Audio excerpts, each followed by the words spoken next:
বাংলাদেশের উত্তরের সীমান্ত ঘেঁষা জেলা শেরপুর।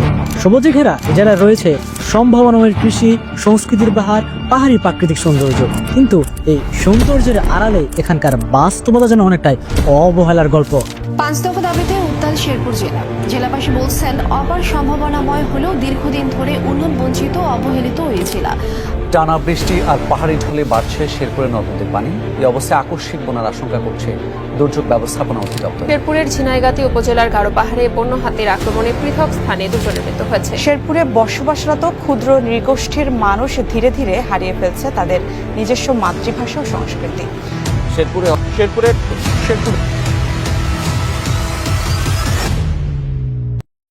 এই ভিডিওতে জানবো যে এই অঞ্চলের মানুষের জন্য রেল লাইন এবং মেডিকেল কলেজ কতটা গুরুত্বপূর্ণ। একই সাথে এই ভিডিওতে জানবো শেরপুর জেলার উন্নয়নের যে 5 দফা দাবি আছে, শিক্ষা ও দক্ষতা উন্নয়ন, স্বাস্থ্যসেবা উন্নয়ন, পর্যটনের বিকাশ, যোগাযোগ ব্যবস্থার উন্নয়ন, কৃষি ও শিল্পের উন্নয়ন, এই খাতগুলোর উন্নয়ন এই অঞ্চলের জন্য কতটা গুরুত্বপূর্ণ। আর এই উন্নয়নগুলো যদি সম্পূর্ণ হয়ে যায় তাহলে এই অঞ্চলের জন্য কি কি ইতিবাচক পরিবর্তন নিয়ে আসবে। তো চলুন প্রতিটি দিক ঘুরে দেখা যাক বাস্তবতার চোখে।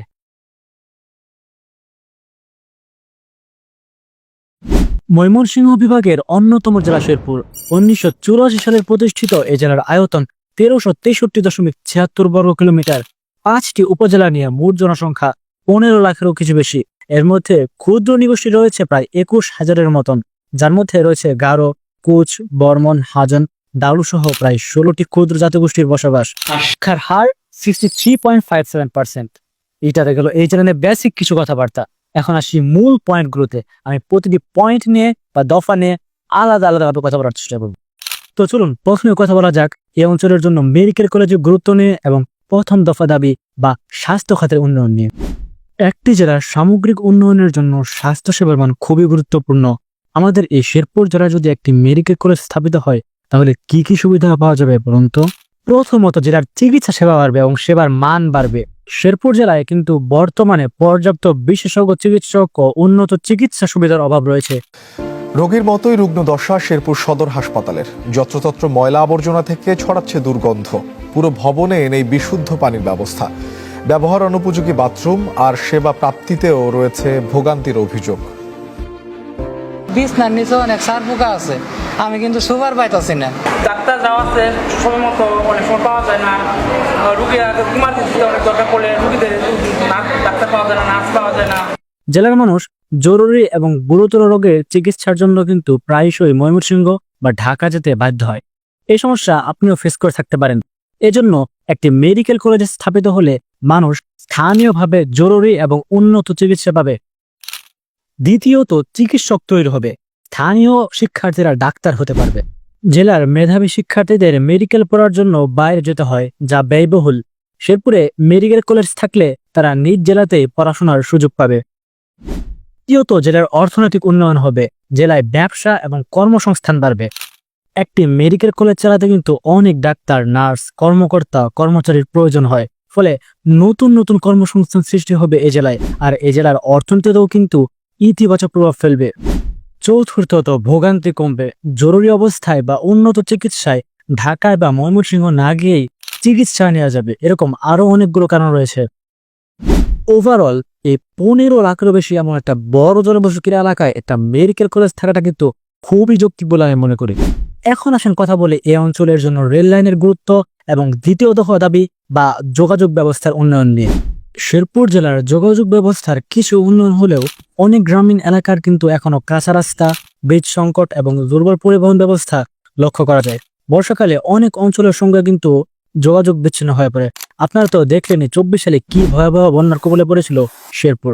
এছাড়াও তো প্রতি বছর কম বেশি বন্যার কবলে পড়তে হয় শেরপুরকে।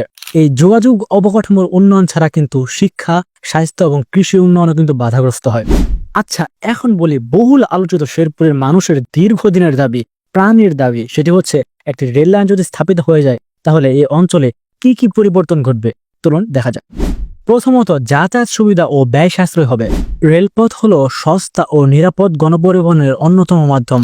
এর মাধ্যমে শেরপুরবাসীর জন্য ঢাকা সহ দেশের বিভিন্ন স্থানে কম খরচে যাতায়াতের সুযোগ তৈরি হবে। দ্বিতীয়ত শ্রমজীবী এবং শিক্ষার্থীদের উপকার হবে। এই জেলার অনেক মানুষ ঢাকায় কিংবা অন্যান্য জেলায় শ্রম বা পড়াশোনার উদ্দেশ্যে যাতায়াত করে থাকে। একটি রেল লাইন যদি থাকে এই জেলায়, তাহলে তাদের যাতায়াত ব্যবস্থা এবং জীবন অনেক সহজ হবে। তৃতীয়ত, জেলার পর্যটন খাতের বিকাশ ঘটাবে। গারো পাহাড়, ঝিনাইগাতি, গজনী অবকাশ কেন্দ্র, মধুটিলা, রাবার বাগান সহ ইত্যাদি সুন্দর প্রাকৃতিক স্থানগুলোতে সহজে ভ্রমণ সম্ভব হবে, যা পর্যটন শিল্পে গুরুত্বপূর্ণ অবদান রাখবে। একই সাথে এই অঞ্চলের অর্থনৈতিক চাকা সচল ও উন্নত করতেও কিন্তু সাহায্য করবে। চতুর্থত, জেলার পণ্য পরিবহন ও কৃষি উন্নয়ন ঘটাবে। আপনাকে মনে রাখতে হবে শেরপুর একটি কৃষি প্রধান জেলা। কৃষি পণ্য সাশ্রয়ী ভাড়ায় অন্য জেলায় পরিবহন করতে পারলে কৃষকদের লাভ বাড়বে। কৃষি নির্ভর এই জেলায় ধান, গ্রীষ্মকালীন শীতকালীন শাকসবজি, কলা, বিভিন্ন ধরনের ফল ইত্যাদি ইত্যাদি উৎপন্ন হয়। এগুলো দেশের অন্যান্য স্থানে পাঠাতে রেলপথ সাশ্রয়ী এবং দ্রুত মাধ্যমে পরিণত হবে। শেরপুরের স্থানীয় পণ্যগুলো জাতীয় বা আন্তর্জাতিক বাজারে পৌঁছাতে রেল লাইন একটি বড় ভূমিকা রাখবে। পঞ্চমত, বন্যা ও দুর্যোগের সময় রেল লাইনের মাধ্যমে দেশের যে কোনো স্থান হতে ত্রাণ দ্রুত পৌঁছানো সম্ভব হবে, যা এখানকার সড়ক নির্ভর ব্যবস্থার তুলনায় অধিক কার্যকর হবে। এখন আশা করি বুঝতে পারছেন যে এই অঞ্চলের মানুষের জন্য একটি রেল লাইন স্থাপন এবং যোগাযোগ ব্যবস্থার উন্নয়ন কতটা গুরুত্বপূর্ণ। এখন কথা বলা যাক 5 দফা দাবির তৃতীয় দফা দাবি, শিক্ষা ও দক্ষতা উন্নয়ন নিয়ে। আপনি খেয়াল করে দেখবেন যে শেরপুর জেলার শিক্ষা ও দক্ষতা উন্নয়নে শেরপুর কিন্তু আজও অনেক চ্যালেঞ্জের মুখোমুখি। আমাদের শেরপুর জেলায় গ্রাম পর্যায়ে শিক্ষা প্রতিষ্ঠান থাকলেও মানসম্পন্ন শিক্ষা ও প্রশিক্ষণের অভাব কিন্তু রয়েই গিয়েছে। বাংলাদেশ জাতীয় তথ্য বাতায়নের এবছরের সর্বশেষ হালনাগাদ 28 মে 2025 অনুযায়ী শেরপুর জেলায় রয়েছে 6টি সরকারি কলেজ, 23টি বেসরকারি কলেজ, 6টি সরকারি উচ্চ বিদ্যালয়, 163টি বেসরকারি উচ্চ বিদ্যালয় এবং 741টি সরকারি প্রাথমিক বিদ্যালয়। এছাড়াও রয়েছে একটি করে কৃষি প্রশিক্ষণ ইনস্টিটিউট, একটি করে নার্সিং ইনস্টিটিউট এবং একটি ভোকেশনাল ট্রেনিং ইনস্টিটিউট। এগুলোর পরেও যেটা বলতে হয় সেটা হচ্ছে মানসম্মত শিক্ষা ও আধুনিক কারিগরি প্রশিক্ষণের অভাবে মেইনলি শিক্ষার্থীরা পিছিয়ে পড়ছে দিন। এই অঞ্চলের মানুষের শিক্ষা এবং দক্ষতা উন্নয়নের জন্য কিন্তু আরো অনেক সরকারি এবং বেসরকারি উদ্যোগের প্রয়োজন রয়েছে। এখন আসি চতুর্থ দফা দাবি, কৃষি ও শিল্পের উন্নয়ন নিয়ে। আপনি খেয়াল করে দেখবেন এই জেলার প্রধান অর্থনৈতিক চালিকা শক্তি হচ্ছে কৃষি। উর্বর মাটি, অনুকূল জলবায়ু এবং পরিশ্রমী কৃষকের মিলিত প্রচেষ্টায় এখানে চাষ হয় ধান, পাট, ভুট্টা, সরিষা, শাকসবজি ও নানা ফলমূল। কিন্তু এই সমৃদ্ধ কৃষি ব্যবস্থার পরেও কৃষকরা এখনো অনেক প্রযুক্তিগত সুবিধা থেকে বঞ্চিত।